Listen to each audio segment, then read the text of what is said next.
وزیر اعلیٰ بلوچستان میر سرفراز بگٹی کی زیر صدارت منعقدہ مشاورتی اجلاس میں صوبے کے دور دراز علاقوں میں بجلی کی فراہمی اور ترسیل کے نظام میں بہتری کے لیے منی اور آف گریڈ پاور اسٹیشنز کے قیام سے متعلق مختلف صوبوں کا تفصیلی جائزہ لیا گیا۔ اجلاس میں chief secretary Balochistan Shakeel Qadir Khan, additional chief secretary ترقیات، سیکرٹری توانائی، چیف کیسکو اور دیگر متعلقہ حکام شریک ہوئے۔ محکمہ توانائی بلوچستان نے اجلاس کو دور دراز علاقوں میں بلا تعطل اور کم لاگت بجلی کی فراہمی کے منصوبوں پر بریفنگ دی۔ حکام نے بلوچستان کی بکھری ہوئی آبادی کے پیش نظر طویل ٹرانسمیشن لائنوں اور پیچیدہ انفراسٹرکچر کے بجائے مقامی سطح پر بجلی پیدا کرنے کے منصوبے تجویز کیے۔ اجلاس میں بتایا گیا کہ آزمائشی منصوبوں کی کامیابی کے بعد 17 اضلاع میں آف گریڈ پاور اسٹیشنز کے قیام پر غور کیا جا رہا ہے، جبکہ آن گریڈ اسٹیشن سے منسلک علاقوں میں بجلی کی ترسیل مزید مؤثر بنانے کے لیے قابل عمل منصوبہ پیش کیا گیا۔ اجلاس میں منصوبوں پر پیش رفت یقینی بنانے کے لیے ریگولیٹری فریم ورک پر کام تیزی سے کرنے کا فیصلہ کیا گیا۔ وزیر اعلیٰ میر سرفراز بگٹی نے ہدایت کی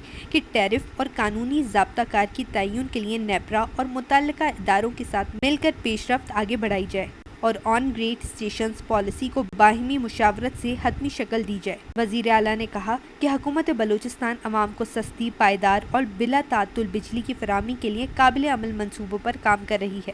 انہوں نے کہا کہ دور دراز علاقوں کو قومی ترقی کے دھارے میں لانے کے لیے توانائی کے شعبے میں جدید اور مقامی حل اختیار کیے جا رہے ہیں، جبکہ نئے توانائی منصوبے صوبے میں معاشی سرگرمیوں، روزگار اور سرمایہ کاری کے فروغ میں معاون ثابت ہوں گے۔ انہوں نے اس عزم کا اعادہ کیا کہ صوبے کے ہر شہری کو بنیادی سہولیات کی فراہمی حکومت کی آئینی اور اخلاقی ذمہ داری ہے اور بجلی کے شعبے میں اصلاحات و جدید منصوبہ بندی کے ذریعے بلوچستان کے دور دراز علاقوں کی محرومیوں کا ازالہ کیا جائے گا۔